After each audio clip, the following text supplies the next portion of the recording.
Tanah merupakan kebutuhan dasar manusia dan sangat penting guna membangun masyarakat adil dan makmur.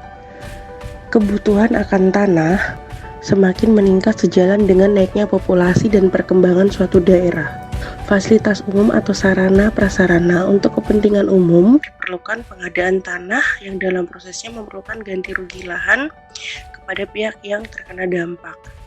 Ganti kerugian lahan menjadi penting terutama jika lahan yang digunakan untuk pembangunan merupakan lahan milik masyarakat. Sumber hukum yang mengatur ganti kerugian lahan untuk pengadaan tanah bagi kepentingan umum antara lain 1. Undang-Undang Nomor 11 Tahun 2020 tentang Cipta Kerja. 2. Peraturan Pemerintah Nomor 19 Tahun 2021 tentang penyelenggaraan pengadaan tanah bagi pembangunan untuk kepentingan umum. 3. Pengaturan Menteri ATR BPN Nomor 19 Tahun 2021 tentang ketentuan pelaksanaan PP Nomor 19 Tahun 2021 tentang penyelenggaraan pengadaan tanah bagi pembangunan untuk kepentingan umum. 4. Peraturan Gubernur Jawa Tengah Nomor 10 Tahun 2021 tentang petunjuk teknis penyelenggaraan persiapan pengadaan tanah bagi pembangunan untuk kepentingan umum. Yuk kita lihat tata urutan mengenai mekanisme ganti kerugian lahannya. Langkah pertama, lahan yang sudah direncanakan untuk dilakukan pembangunan akan diinventarisasi dan diidentifikasi penguasaan, pemilikan, penggunaan, dan pemanfaatan tanah terlebih dahulu. Kemudian dilakukan penetapan perkiraan nilai ganti rugi lahan oleh jasa penilai atau penilai publik yang meliputi tanah, ruang atas tanah dan ruang bawah tanah, bangunan, tanaman, dan benda yang berkaitan dengan tanah dan atau kerugian lain yang dapat dinilai.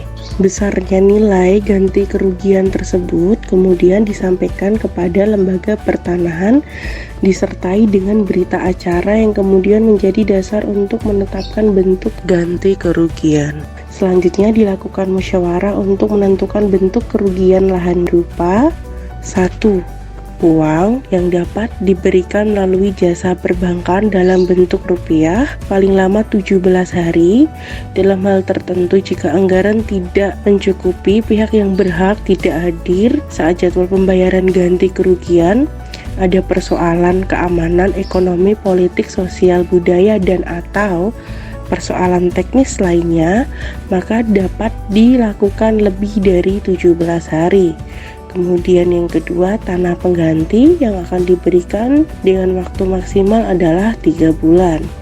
3. Pemukiman kembali yang akan diberikan dalam waktu maksimal 1 tahun. Dan kemudian 4. Kepemilikan saham diberikan berdasarkan kesepakatan antara pihak yang berhak dengan badan usaha milik negara yang berbentuk perusahaan terbuka atau badan usaha yang mendapatkan kuasa dalam waktu paling lama 3 bulan. Poin kelima, bentuk lain yang disepakati oleh kedua belah pihak merupakan gabungan dari 2 atau lebih bentuk ganti kerugian. Prinsip memberi penilaian tanah harus layak dan adil. Nilai ganti kerugian yang layak dan adil merupakan nilai pada saat pengumuman penetapan lokasi pembangunan serta bersifat final dan mengikat. Jika pihak yang berhak membutuhkan ganti kerugian dalam keadaan khusus seperti bencana alam, biaya pendidikan, menjalankan ibadah, pengobatan, pembayaran hutang, dan atau keadaan mendesak lainnya, maka akan diprioritaskan pemberian ganti kerugian. Nominalnya paling banyak adalah 25% dari nilai NJOP atau zona nilai tanah atau perkiraan nilai ganti kerugian dari penilaian setelah tahap inventarisasi, dan sisanya diberikan setelah adanya musyawarah atau putusan pengadilan yang telah berhukum tetap.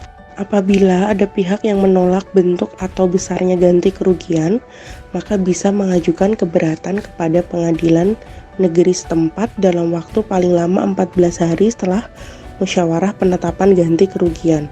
Nantinya, pengadilan negeri akan memutus bentuk dan atau besarnya ganti kerugian dalam waktu paling lama 30 hari sejak diterimanya pengajuan keberatan. Jika ada pihak yang keberatan dengan putusan pengadilan negeri, pihak tersebut dapat mengajukan kasasi kepada Mahkamah Agung dalam waktu paling lama 14 hari kerja. Selanjutnya, Mahkamah Agung wajib memberikan keputusan dalam waktu paling lama 30 hari kerja semenjak permohonan kasasi diterima. Putusan pengadilan negeri atau Mahkamah Agung yang telah berkekuatan hukum tetap menjadi dasar pembayaran ganti kerugian kepada pihak yang mengajukan keberatan.